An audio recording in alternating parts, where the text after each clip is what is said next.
Good morning, everybody, and welcome back to Safari Mack Explores North America. I'm your guide and host, helping you make connections to the wild.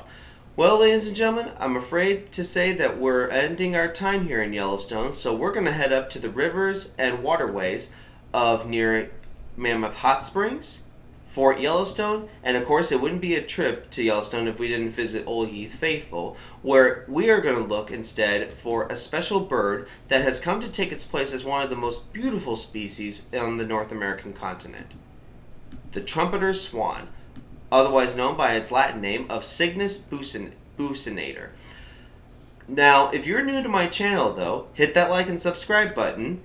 Check out my Facebook page, where not only can you see updates from different conservation projects all over the world, but you can take a look at other ideas and tips on how you can practice conservation in your own backyard. And then if you have questions about animals, or if there's an animal that you would like me to do in the future, all you have to do is just send me an email, which you will find the address down in the description below. But if you're ready, let's take flight. Let's start off with its family and its evolution. Now, the family of the swan was thought to have... Now, the member of its family, which includes ducks and geese, they were thought to have originated on the planet around 50 million years ago. But where? Unfortunately, until more evidence is unearthed, we don't exactly know where specifically.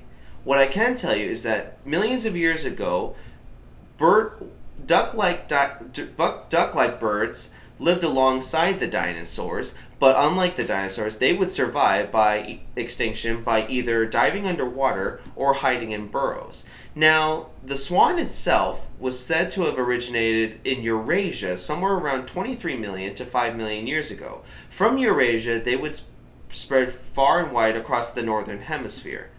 Today, the Anidae family includes ducks, geese, and the six different species of swans, which includes our famous trumpeter swan, the largest, as well as European whooper swans, black-necked swans, the black swan, the only bird of the southern hemisphere, which you would find on the continent of Australia, the mute swan, and the tundra swan. Now let's look at the trumpeter swan's habitat, lifestyle, and its family life. Now, the trumpeter swan, besides here in Yellowstone National Park, they are known to be found in rivers, ponds, waterways, wetlands, up in the northern part. You really don't see them too much in the southern states. But it's not just there. You'll also be able to find them every now and then hanging out in agricultural fields, where usually they like to look for little bits of scraps of food or old stalks from either corn or barley, after a farmer's harvest. Now, where in North America, they were once pretty widespread, but they were driven out. We'll get to that part about what happened to them in part 2. But now, currently, as you can see, they are now found in certain different spots of North America, but the largest number of breeding swans seem to be found in the state of Alaska, where they hang out, and where, as you can see, they're breeding more inland, but then during the winters they will head for the Pacific northern coast to hang out, while then returning in the summer to the inland areas for breeding. At around ages 3 to 4, the swans start to seek out one another and attract one another with their beautiful trumpet-like calls, hence they get their name, the trumpeter swan, where together, and if their partnership is successful, they'll come back year after year to lay anywhere from 5 to 7 eggs that eventually hatch into what we once called ugly ducklings. They're really called cygnets. That's spelled Cygnet, cygnet. So from there, these little babies, and I know they look so cute, they will spend the next 5 to 10 months with their parents, where they learn all the ins and outs of being a swan, from learning to fly, where to migrate, as well as where to find food and how to avoid danger and to keep in touch with one another. Speaking of food, let's take a look at their diet.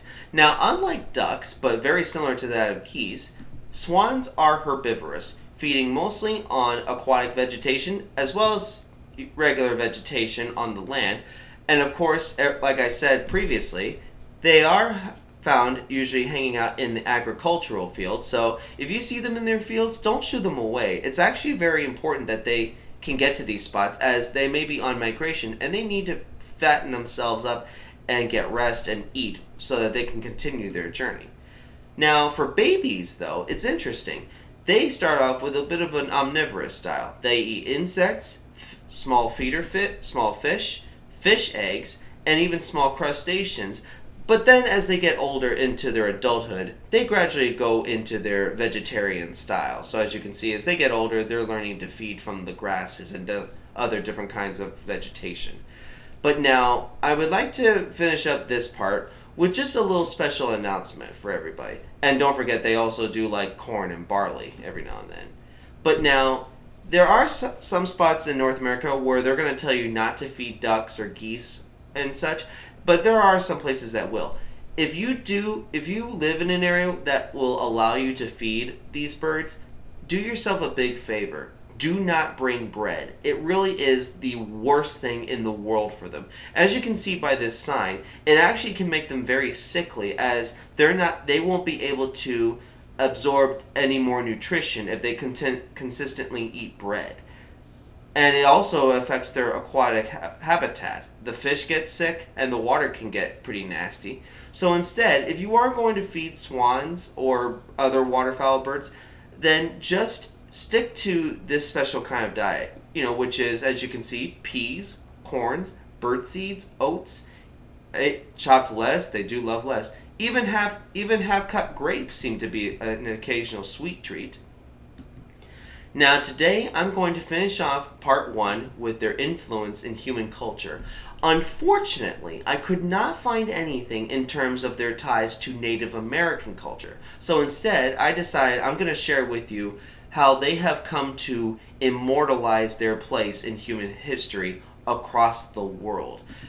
But one thing I'm going to make clear, I'm not including their place in bridal showers or at wedding ceremonies. That's not it. No. Instead, we're going to look at a little deeper meaning in mythical settings as well as in the literary mind.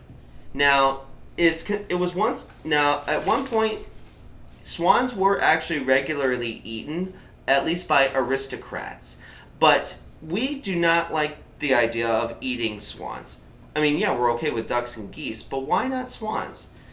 The reason is that they're thought to be symbols of beauty and grace, and so even in ancient Greece, they were seen to be an untouchable bird. It's something that you could not grasp.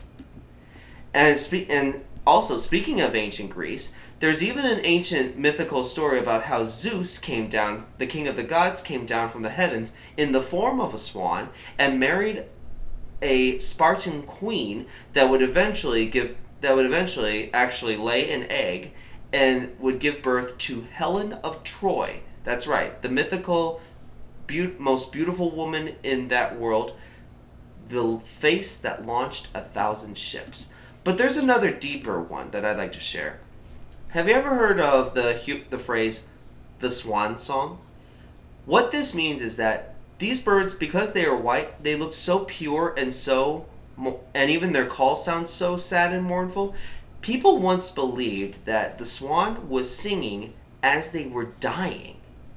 Now today we know that this isn't true, but yet we have maintained this idea and have come up with the idea that someone has sung their swan song more as a way of saying they did their last official act on Earth.